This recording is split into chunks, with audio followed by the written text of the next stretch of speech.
Hello दोस्तों, welcome to Hindi code class. पिछले lecture में हमने डेटाबेस ऑप्टिमाइजेशन से रिलेटेड दो बहुत ही इंपॉर्टेंट कमांड जो कि है सो इंडेक्स एंड एक्सप्लेन, इनको डिटेल में समझा था। एंड इन कमांड के थ्रू हम ये देख पाते हैं कि डेटाबेस में कौन कौन से इंडेक्सेस अवेलेबल हैं एंड माइस्क्यूएल किसी क्वेरी को एग्जीक्यूट करने के लिए कौन सा एग्जीक्यूशन पाथ यूज कर रहा है। एंड आज इसी जर्नी को कंटिन्यू करते हुए एक और एडवांस लेवल कमांड पर हम बात करेंगे, मतलब एक और कमांड को मैं एक्सप्लेन करूंगा जिससे आप समझेंगे, जो कि है एक्सप्लेन एनालाइज। ठीक है, तो चलिए शुरू करते हैं। अब इस एक्सप्लेन एनालाइज कमांड को हिट करने से पहले एक बार ये समझ लेते हैं कि ये कमांड जरूरी क्यों है, क्या काम करती है, मतलब जो बैकएंड डेवलपर हैं वो इस कमांड का क्यों यूज करते हैं।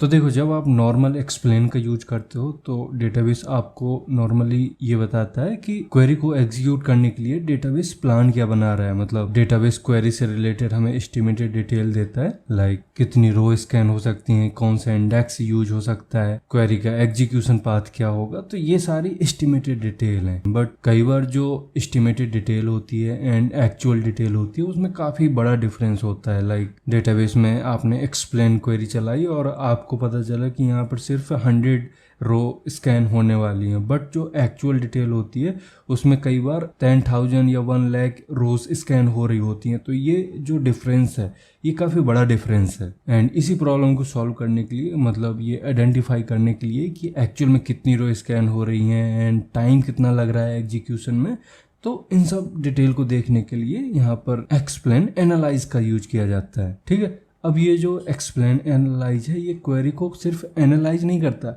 एक्चुअली में ये क्वेरी को एग्जीक्यूट भी करता है एंड देन हमें रियल एग्जीक्यूशन स्टैटिस्टिक प्रोवाइड करता है। मतलब इसके थ्रू हम रियल एग्जीक्यूशन टाइम देख सकते हैं, इसके साथ ही जो एक्चुअल स्कैन रो है वो भी हमें देखते हैं।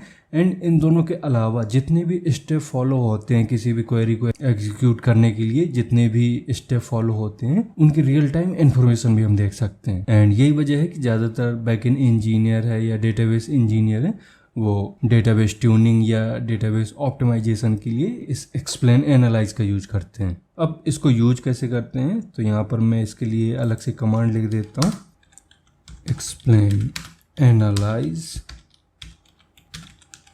select star from products where, यहाँ पर एक कंडीशन दे देंगे ब्रांड के साथ कोड।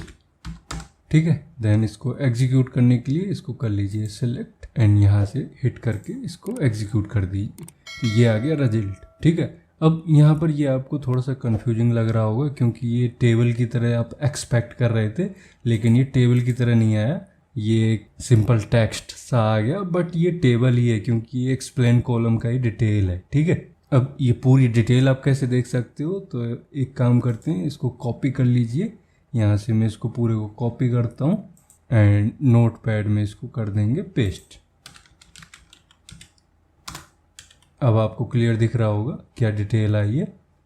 अब देखो, यहाँ पर दो चीज़ें हैं, एक तो है फिल्टर और दूसरा है टेबल स्कैन ऑन प्रोडक्ट। तो इसको मैं नीचे कर लेता हूँ जिससे कि आपको प्रॉपर समझ में आए।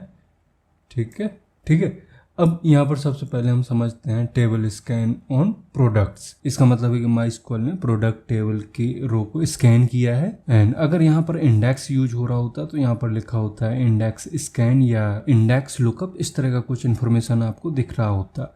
बट यहाँ पर फुल स्कैन हो रहा है, मतलब फुल टेबल स्कैन हो रहा है, इस वजह से यहाँ पर लिखा है टेबल स्कैन ऑन प्रोडक्ट्स। ठीक है, अब इसके बाद आते हैं, यहाँ पर लिखा है कॉस्ट इक्वल टू 0.45। अब ये जो कॉस्ट है ये एस्टिमेटेड टाइम है, मतलब एग्जैक्ट कैलकुलेशन टाइम कितना लगा ये नहीं है। कॉस्ट मतलब होता है कि जो डेटाबेस ऑप्टिमाइजर है उसने क्वेरी को देख के ये गैस किया है कि इसमें टोटल कितना टाइम लगने वाला है। ठीक है, इसके बाद है रो में लिखा हुआ है 2, मतलब रो की वैल्यू है 2। तो इसका मतलब है कि यहाँ पर ऑप्टिमाइजर ये गैस कर रहा है कि जब ये एग्जीक्यूट होगी क्वेरी तो टोटल 2 रो स्कैन होने वाली हैं। ठीक है, ये तो होगी ऑप्टिमाइजर वाली बात। अब यहाँ पर आप देख रहे हो एक्चुअल टाइम में आ रहा है 3.79.3.8। इसका मतलब है कि जो क्वेरी हिट हुई है इसको स्टार्ट होने से लेकर एंड तक, मतलब रिजल्ट देने तक कितना समय लगा है। ठीक है, इसके बाद है रो की वैल्यू है 2। तो ये बताता है कि एक्चुअल एग्जीक्यूशन में टोटल कितनी रो काउंट हुई हैं, कितनी रो स्कैन हुई हैं।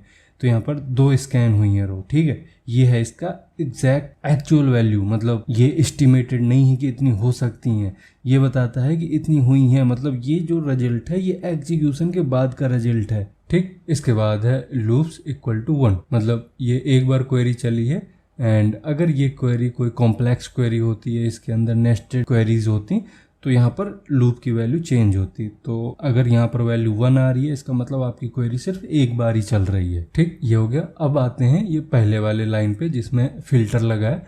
तो इसमें सबसे पहले है filter product dot brand, then brand की वैल्यू जो हमने दी थी। तो यहाँ पर एक्चुअली क्या हो रहा है, जब डेटाबेस टेबल को स्कैन करता है इसके बाद यहाँ पर ये फिल्टर अप्लाई करता है, मतलब ये चेक करता है कि जो हमने क्वेरी में दिया है कॉलम, मतलब ब्रांड दिया है, इसमें वैल्यू है या नहीं है। ठीक है, इसके बाद इसने कॉस्ट 0.5 दिया है, मतलब यहाँ पर ये बता रहा है कि इस फिल्टर को, पूरे फिल्टर को एग्जीक्यूट होने में टोटल टाइम कितना लगा है। तो ये एक एस्टिमेटेड टाइम है एंड एस्टिमेटेड रो भी दे रखी है, मतलब जो ऑप्टिमाइजर है, डेटाबेस ऑप्टिमाइजर है, इसको ये लग रहा है कि जब ये क्वेरी एग्जीक्यूट होगी तो इसके पास एक रो स्कैन करने के लिए होगी। ठीक है, देन हमें दिख रहा है यहाँ पर एक्चुअल टाइम। तो एक्चुअल टाइम में ये बता रहा है कि ये फिल्टर एग्जीक्यूट होने में, मतलब इसको चेक करने में कि ये कोड अवेलेबल है या नहीं है प्रोडक्ट के अंदर ब्रांड कॉलम में, उसमें इतना टाइम लगा है। एंड जो एक्चुअल रो स्कैन हुई है वो 1 है एंड लूप 1 है, मतलब ये एक ही बार चलेगा, नेस्टेड फिल्टर्स नहीं है यहाँ पर। ठीक है, तो ओवरऑल अगर देखा जाए तो ये एक्सप्लेन एनालाइज हमें सिर्फ ये नहीं बताता कि क्वेरी एग्जीक्यूशन के लिए कौन सा पाथ यूज करेगा डेटाबेस,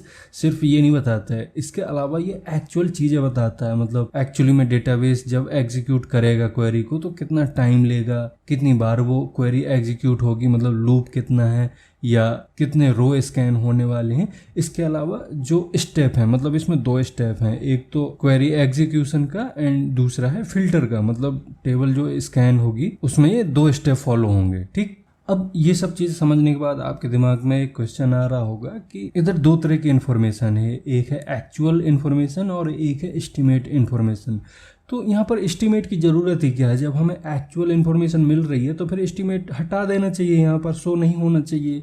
तो ये आपको ऐसा लग रहा होगा कि बस दे दिया, इसका कुछ यूज नहीं है, बट ऐसा नहीं है। देखो यहाँ पर इसका रीजन ये है कि जो बैकएंड इंजीनियर है उसको केवल ये एक्चुअल डिटेल नहीं देखनी होती, उसको देखना होता है कि जो ऑप्टिमाइजर है, डेटाबेस ऑप्टिमाइजर है एंड जो एक्चुअल डिटेल है, दोनों में क्या डिफरेंस है, जो एक्चुअल स्टैटिस्टिक आए हैं वो कितना अलग है जो ऑप्टिमाइजर ने गैस किया था। मतलब आप ऐसे मान लो कि जो ऑप्टिमाइजर है कि कोई आपने क्वेरी चलाई और वो बोल रहा है कि आपके पूरे टेबल में 100 रो स्कैन होने वाली है, मतलब जब ये एग्जीक्यूशन होगी क्वेरी तो 100 रो स्कैन होंगी। बट जब आपने एक्सप्लेन एनालाइज चलाया तो आपको पता चला कि जो एस्टिमेटेड है वो अलग है, बट जो एक्चुअल रो स्कैन हो रही हैं वो 1 लाख हो रही हैं। तो ये एक बड़ा डिफरेंस है। ठीक है, अब यहाँ पर ये ऑप्टिमाइजर मैं जो बोल रहा हूँ, ये ऑप्टिमाइजर एक्चुअली डेटाबेस के अंदर एक बहुत ही इंटेलिजेंट कंपोनेंट होता है। मतलब इसको ऐसे समझो कि जब भी हम कोई क्वेरी रन करते हैं तो ऐसा नहीं है कि डेटाबेस उसको तुरंत एग्जीक्यूट कर देता है, एग्जीक्यूशन से पहले वो क्वेरी जाती है ऑप्टिमाइजर के पास। इसके बाद ऑप्टिमाइजर डिसाइड करता है कि क्वेरी का जो एग्जीक्यूशन पाथ होगा क्या होगा, लाइक फुल टेबल स्कैन होगी या इंडेक्स यूज होगा। क्योंकि कई बार क्या होता है, अगर ऑप्टिमाइजर को लगा किसी टेबल के एग्जीक्यूशन में कि इसमें इंडेक्स यूज करना ज़्यादा बेटर है, बट एक्चुअली में क्या हो रहा है, स्कैन यूज होने की वजह से वो क्वेरी और भी धीमी हो रही है। तो यहाँ पर बहुत बड़ी प्रॉब्लम आ जाती है एक backend engineer and database analyser के लिए। ठीक, इसका मतलब जो बैकएंड इंजीनियर होते हैं उनको ये मेक श्योर करना पड़ता है कि जो एस्टिमेटेड डिटेल आ रही है और जो एक्चुअल डिटेल आ रही है उसमें ज़्यादा फर्क ना हो। एंड एक्चुअल में यही काम होता है इस पोस्ट का, मतलब जो बैकएंड इंजीनियर पोस्ट में है या डेटाबेस एनालाइजर है वो यही सब करते हैं। उनको देखना होता है कि दोनों का, मतलब जो एस्टिमेटेड वैल्यू आ रही है और जो एक्चुअल वैल्यू आ रही है, ये अगर सेम नहीं है तो चलेगा, लेकिन इनमें बहुत ज़्यादा डिफरेंस नहीं होना चाहिए।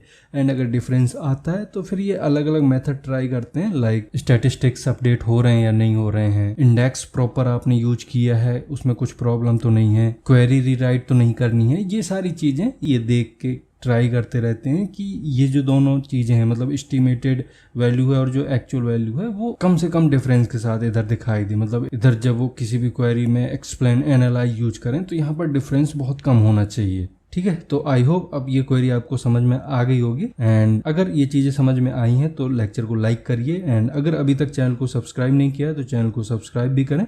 अब मिलते हैं हम नेक्स्ट लेक्चर में। Thank you.